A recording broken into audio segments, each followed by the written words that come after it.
Okay, welcome back, my friends. I've got a little warning for all you men out there and a little bit of advice for you. But first, a quick update on the collection for the new Caister lifeboat. The boys and I have been working very, very hard, and we're getting lots and lots of money. So if you want to help, go to the Ustream Veterans Fund, and when you donate your money, put lifeboat and we'll get that to them. It's great, isn't it, when you can actually do something yourself and make it happen. People power, that's what it is. And tonight I'll be collecting money after my show in Billingham, in the Billingham Forum, I think it is. It's a lovely little theatre up there in Middlesbrough, that way, Sean.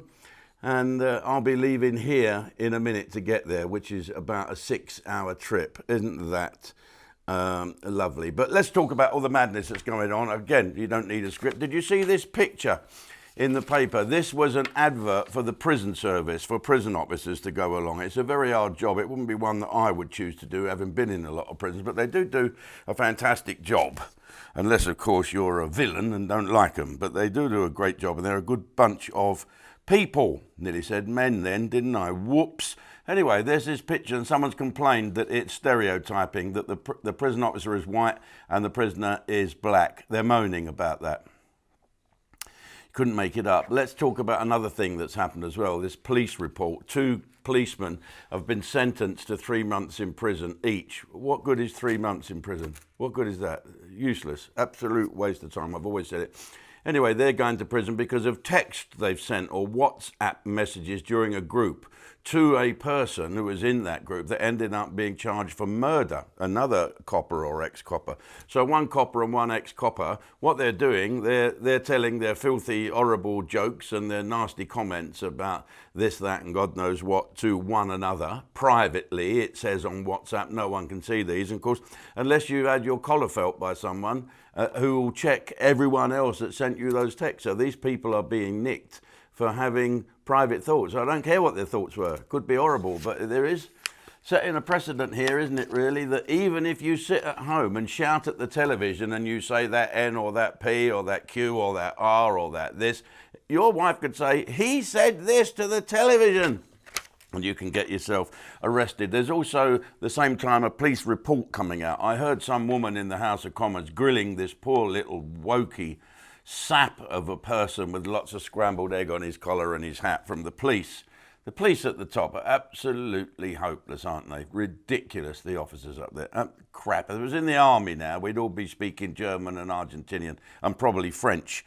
But they are now saying, I heard this woman saying that there is, some men are watching porn, some men are chatting up women, unenforced advances, men police officers talking up to women police officers, trying to chat them up, etc. There's pornography there, they're doing this, they're telling dirty jokes. Well, listen, lads, here's the answer to this, and I'm telling all of you, the police was always a man's world. It was a man's job, a policeman. Then they allowed WPCs, okay? And now, like always, the WPCs are now police officers. Equality, isn't that great? But equality is not enough. How dare you chat me up? How dare you ask me for a date? How dare you do this? So, lads, don't fucking join the police force. Stop it. Don't go. Let the women do it. Let the women get on with it. Let them chat each other up and everything. You know, that is fine. Because there's another thing here in the Navy. A Navy report has come out. Someone was writing about in submarines how some woman has been kissed on the neck while she was looking at the periscope. Someone put their brooch and earrings in her pocket while she was on the periscope. And so, again, lads, do not join the Navy. Don't join, because you're going to get in trouble, because some woman is going to say, these men acted inappropriately to me. Then don't go, lads. Don't join. Let them get on with it. Let them fucking get on with it. Then they've got nothing to moan about, have they? Talking of veterans, here's a good chance for you. The VSSG, veterans whatever that is, they are looking at the old hospital in Lowestoft, and they've seen a really tasty nurses' accommodation block that they think would be fantastic for a veterans rehabilitation centre with a PTSD and whatever. And so here's the link below here. Look, you see this? Write that link down. I don't think you can click on it. It might be underneath the bit, you know, in the writing, extra bits. But here on the screen for you is where you can have a little look. Okay, let's move on. Proper comedians.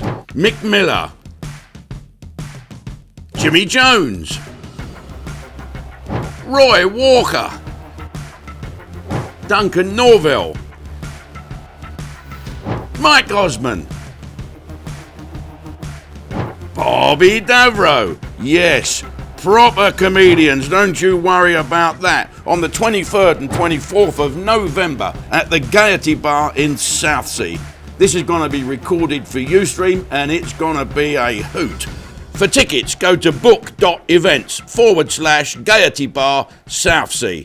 Proper comedians. See you there.